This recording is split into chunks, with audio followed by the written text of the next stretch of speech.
Hello అండి అందరికీ. అందరూ ఎలా ఉన్నారు? బాగున్నారా అందరూ?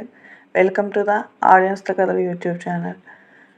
నేను చెప్పే స్టోరీస్ కనుక మీకు నచ్చినట్లయితే ఆడియన్స్‌తో కథలు యూట్యూబ్ ఛానల్ని లైక్ చేయండి, షేర్ చేయండి, సబ్స్క్రైబ్ చేయండి. ఈరోజు మనం ఒక సరికొత్త కథగా చెప్పుకుందాం. ఇక స్టోరీలోకి వెళ్తే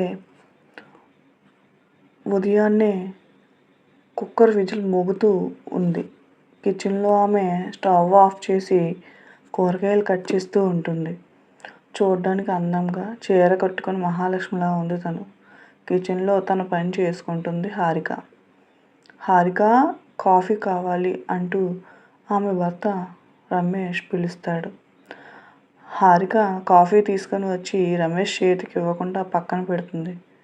కాఫీ తీసుకుందామని చూసిన రమేష్ హారిక కాఫీ పక్కన పెట్టడంతో, ఏంటి హారి, నీ కోపం ఇంకా తగ్గలేదా? నా కోపం తగ్గితే ఎంత, తగ్గకపోతే ఎంత? అసలు నాకు కోపం వస్తే పట్టించుకునే వాళ్ళే ఈ ఇంట్లో ఉన్నారా? ఎందుకు హారి అలా మాట్లాడుతున్నావు? మీకు తెలియదా నేను ఎందుకు అలా మాట్లాడుతున్నానో?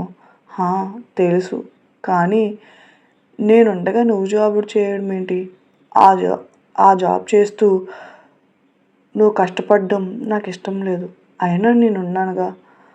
నేను రైటర్గా మంచి స్టోరీ రాశాను. ఆ స్టోరీ ఒక డైరెక్టర్కి నచ్చిన వెంటనే మన తలరాత తిరిగిపోతుంది చూడు. నీ భర్త ఒక సినిమా కాదు, చాలా సినిమాలకు రైటర్గా పనిచేస్తాడు. అప్పుడు నువ్వు జాబ్ చేస్తూ కష్టపడతావా? లేదుగా. చాలండి మీ ఊహలు మీరును.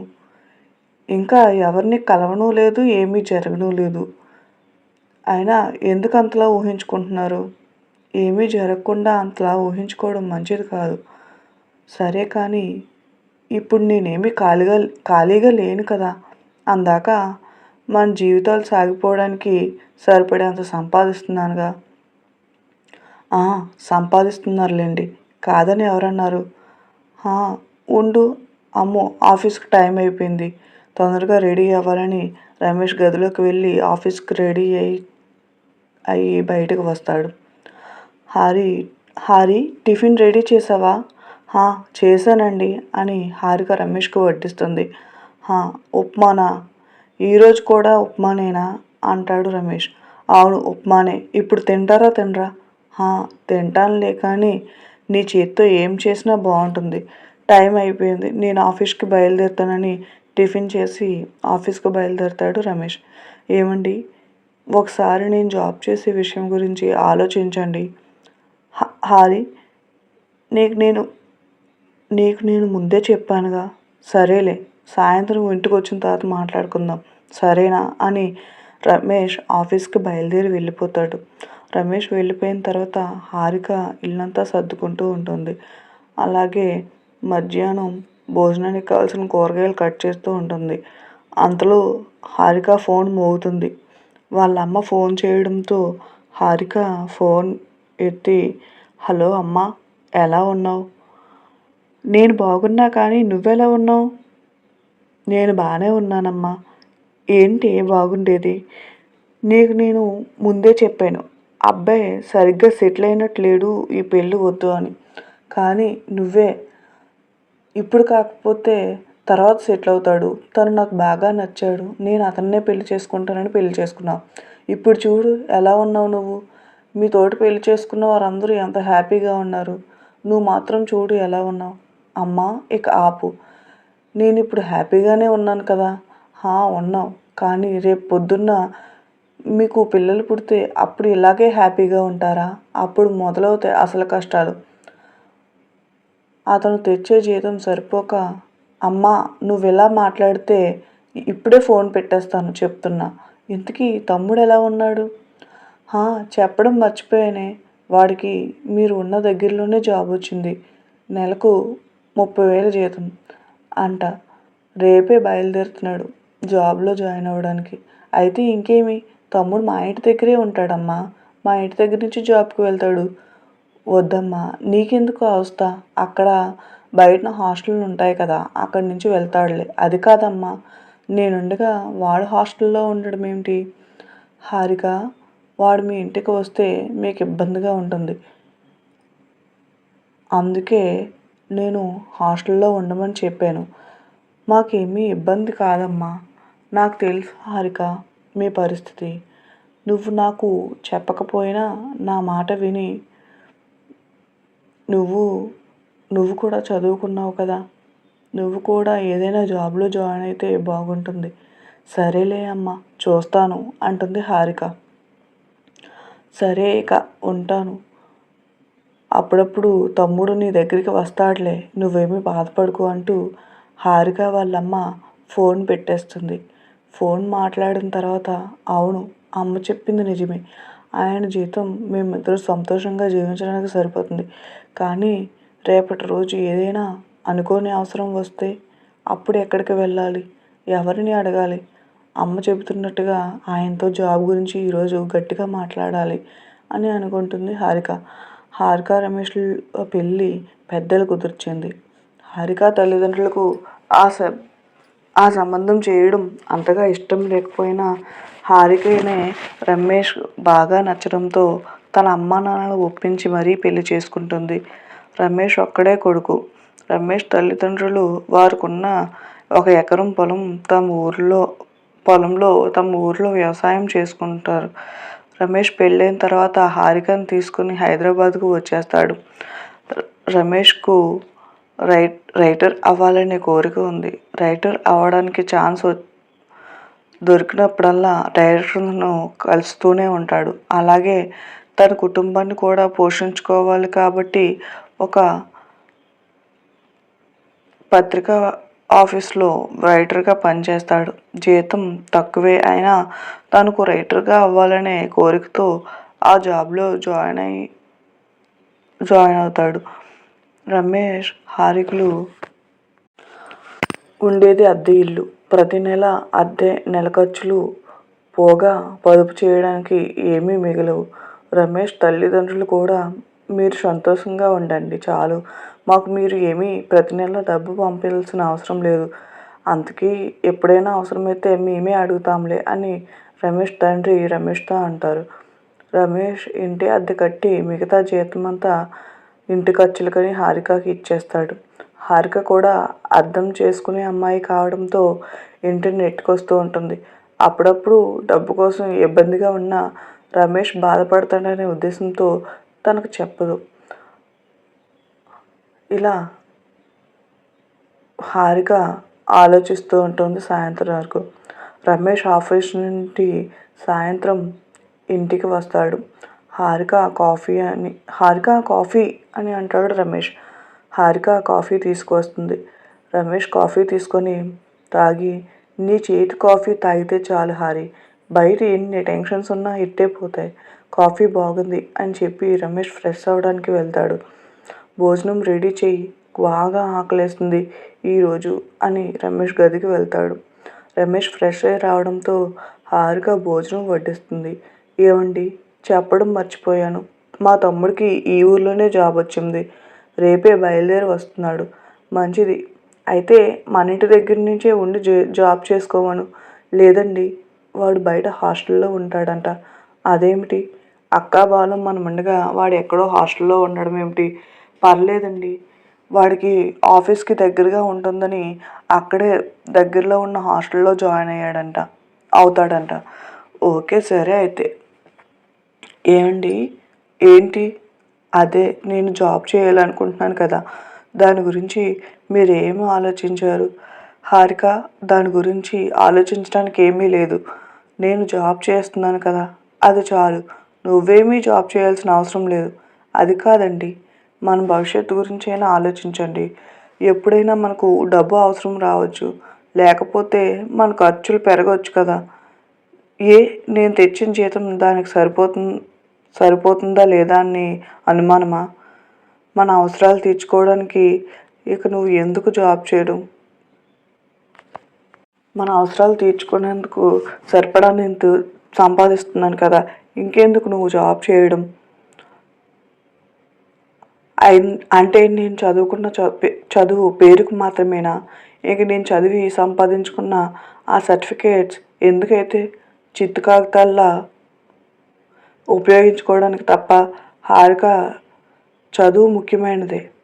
ఆ చదువు మనిషి ఎలా ప్రవర్తించాలో ఎలా ఉండాలో చెబుతుంది. అయితే నేను చెప్పింది ఒకసారి వినండి. నేను జాబ్ చేయడానికి ఒప్పుకోండి. అవసరం లేదని చెప్పాను కదా హారిక, వద్దని ఇంకోసారి నన్ను అడగకు అని రమేష్ భోజనం చేసి వెళ్ళిపోతాడు. ఇక ఆ తర్వాత హారిక ఎప్పుడు జాబ్ గురించి తన భర్తను అడగదు. అలాగే హారిక తమ్ముడు కూడా జాబ్లో జాయిన్ అవుతాడు. ఎప్పుడైనా సెలవు రోజుల్లో కానీ ఆదివారాల్లో కానీ హారిక దగ్గరికి వచ్చి వెళ్తూ ఉంటాడు. అలా కొన్ని నెలలు గడిచిపోతూ ఉంటాయి. ఒకరోజు సాయంత్రం రమేష్ ఆఫీస్ నుంచి వస్తాడు. చాలా డల్గా ఉంటాడు. హారిక గమనిస్తుంది. హారిక విషయం ఏమిటని అడగా, కంపెనీకి ఆర్థిక ఇబ్బందులు ఉన్నాయని అందుకు టెంపరీగా ఉన్న కొంతమందిని జాబ్లో నుంచి తీసేస్తున్నట్టు చెప్పారని చెప్తాడు. అయితే మీరెందుకు బాధపడుతున్నారండి? ఆ కొంతమందిలో నేను కూడా ఉన్నాను హారిక. అంతే. హారిక షాక్ అవుతుంది. కానీ మళ్ళీ తనను తాను స్థిమితపరుచుకుంటూ, మరి ఇప్పుడు ఏం చేద్దామండి? ఏముంది, నా అకౌంట్లో ఒక 20,000 వరకు ఉన్నాయి. అవి అయ్యేలోపు మళ్ళీ ఇంకొక జాబ్ తెచ్చుకోవాలి అని అంటాడు. రమేష్ తర్వాత నుంచి చాలా జాబ్ ఇంటర్వ్యూస్కి అటెండ్ చేస్తూ ఉంటాడు. కానీ ఏ జాబు రాదు. అంతలో రమేష్కు వాళ్ళ నాన్న ఫోన్ చేసి, అమ్మకు ఆరోగ్యం బాగా చెడిపోయిందిరా, కొంచెం హాస్పిటల్కి డబ్బు కట్టాలి, నీ దగ్గరికి ఉంటే కొంచెం ఇవ్వు అని పంపించు అని అడుగుతాడు. ఎప్పుడు డబ్బులు అడగని నాన్న ఈరోజు డబ్బులు కావాలని అడిగాడు. అయినా అమ్మకు ఆరోగ్యం బాగాలేదు కదా అని ఆలోచించి రమేష్ తన దగ్గర ఉన్న డబ్బుల్లో కొంత వాళ్ళ నాన్నకు పంపిస్తాడు.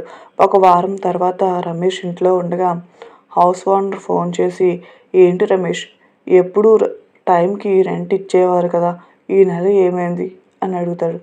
ఏమీ లేదు సార్, ఈ నెల కొంచెం ఇబ్బందిగా ఉంది, వచ్చే నెల తప్పకుండా అద్దె మీకు పంపిస్తాను అని రమేష్ చెప్తాడు. అలా రోజులు గడిచే కొద్దీ ఇంట్లో పరిస్థితి చాలా దారుణంగా తయారవుతుంది. రమేష్కు జాబ్ రాదు. అలాగే రైటర్గా ఛాన్స్ కోసం తన ప్రయత్నాలు తను చేస్తూనే ఉంటాడు. ఇక హారిక ఉండలేక, ఏమండి, నేను మీతో కొంచెం మాట్లాడాలి. ఏంటి? నేను కూడా జాబ్ చేస్తానండి. నాకే జాబ్ రావటం లేదు, ఇక నీకెవరు జాబ్ ఇస్తారు? అది కాదండి, మా తమ్ముడు పనిచేసే కంపెనీలో జాబ్స్ ఉన్నాయంట. మా తమ్ముడికి చెబితే వాళ్ళ బాస్కి చెప్పి నా క్వాలిఫికేషన్ తగ్గ జాబ్ ఇప్పిస్తానన్నాడు. నన్ను జాబ్కి వెళ్ళమంటారా? వద్దు హారిక, నేనుండగా నువ్వు జాబ్కి వెళ్ళడం ఏమిటి? ఏమండి, కొన్ని నెలలుగా మన పరిస్థితి బాగాలేదు. ఇంటి వాళ్ళకి కూడా అద్దె కట్టాలి, ఇంకా చాలా అవసరాలు ఉన్నాయి కదండి. ప్లీజ్ ఒకసారి ఆలోచించండి. నేను చెప్పే మాట వినండి. మీకు ఉద్యోగం దొరికే వరకే, తర్వాత నేను జాబ్ మానేస్తానండి అంటూ హారిక జాబ్ చేయడానికి రమేష్ ఒప్పుకునే వరకు బతిమలాడుతుంది. సరే అయితే వెళ్ళి జాయిన్ అవ్వు. ఇంతకీ జాబ్లో ఎప్పుడు జాయిన్ అవ్వాలి అని అడుగుతాడు. రేపేనండి, మా తమ్ముడు వచ్చి తీసుకువెళ్తాను అన్నాడు అని చెబుతుంది. తర్వాత రోజు హారికను తీసుకువెళ్ళడానికి వాళ్ళ తమ్ముడు వస్తాడు. హారిక రెడీ అయ్యి బయటకు వస్తుంది.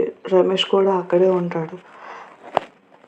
తను జాబ్కి బయలుదేరుతూ రమేష్కి, ఏమండి, మీకు కావాల్సిన అన్నీ కూడా నేను టేబుల్పై సర్ది పెట్టాను, భోజనం కూడా వండి డైనింగ్ టేబుల్పై సర్దాను, మీకు ఆకలిసినప్పుడు భోజనం వడ్డించుకొని తినండి, మర్చిపోకండి అని చాలా జాగ్రత్తలు చెప్తూ ఉంటుంది. రమేష్ వచ్చి హారికను, సర్టిఫికేట్స్ అన్నీ సర్దుకున్నావా? నేను సర్దుకున్నాను, కానీ మీరు జాగ్రత్త. భోజనం వండి టేబుల్‌పై పెట్టాను. అన్నీ అక్కడే పెట్టాను. మర్చిపోకుండా భోజనం చేయండి. సాయంత్రం నేను వచ్చి వంట చేస్తాను. సరేనా అని అన్ని జాగ్రత్తలకు రమేష్‌కి చెబుతూ ఉంటుంది. ఇంతలో హారిక తమ్ముడు, అక్క రావే నువ్వు, టైం అయిపోతుంది. నువ్వు ఇక్కడ బావకి జాగ్రత్తలు చెప్పుకుంటుంటే ఇంకా సాయంత్రం గడుస్తుంది. ఆఫీస్‌కి టైం అయిపోతుంది బావగారు. అక్కని వెళ్ళమని చెప్పండి అని అంటాడు హారిక తమ్ముడు. సరే సరే నువ్వు బయలుదేరు, నేను అన్నీ చూసుకుంటానులే, నేనేమి చిన్నపిల్లాడిని కాదు కదా. అక్క రావే, బావగారు బాగానే ఉంటారు కదా అని హారికని తీసుకెళ్ళి వెళ్తాడు హారిక తమ్ముడు. హారిక జాబ్లో జాయిన్ అవుతుంది. హారికకు జాబ్ చాలా బాగా నచ్చుతుంది. రమేష్ కూడా తన ప్రయత్నాలు చేస్తూ ఉంటాడు.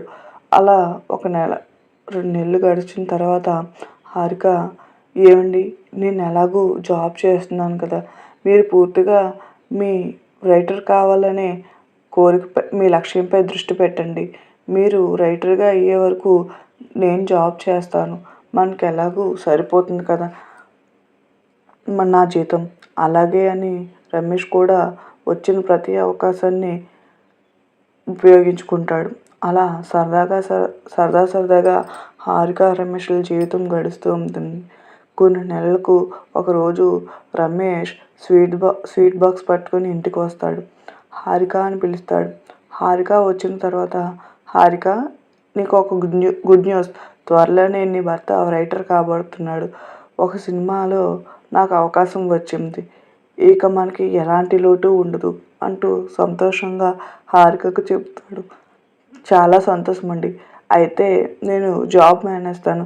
ఎలాగూ మీరు అనుకున్నది సాధించారుగా, ఇక మనకు జాబ్తో పనే ఉంది. వద్దు హారిక, నువ్వు జాబ్ చేయి. ఎందుకంటే ఆడవాళ్ళు జాబ్ చేయడం ఇష్టం లేని నేనే జాబ్ చేయమంటున్నానంటే ఆలోచించు. ఎందుకంటే మనకి ఎప్పుడు ఏ అవసరం వస్తుందో తెలియదు. కాబట్టి మనకి శక్తి ఉన్నంత వరకు ఇద్దరూ జాబ్ చేయడం మంచిది. అవసరం ఉంటేనే చెయ్యాలని కాదు, మనకు సాధ్యమైనంత వరకు చేద్దాం. తర్వాత మనకు పిల్లలు పుట్టిన తర్వాత మన బాధ్యతలు పెరిగే కొద్దీ మానేసుకుందాం, సరేనా అని అంటాడు. హారిక రమేష్ మాటలు విని చాలా సంతోషిస్తుంది. తను కోరుకున్న మార్పును రమేష్లో చూసి హారిక సంతోషంగా ఉంటుంది. కుటుంబం అంటే ఒక భర్తే పోషించాలి అని కాదు, భార్య కూడా తనకు తోడుగా ఉండవచ్చు. అలా రమేష్ హారికల జీవితం సంతోషంగా సాగిపోతూ ఉంటుంది. థ్యాంక్ యూ అండి, థ్యాంక్ యూ వెరీ మచ్. ఈ కథ కనుక మీకు నచ్చినట్లయితే ఆడియన్స్తో కథలు యూట్యూబ్ ఛానల్ని లైక్ చేయండి, షేర్ చేయండి, సబ్స్క్రైబ్ చేయండి. Please like the channel. Thank you.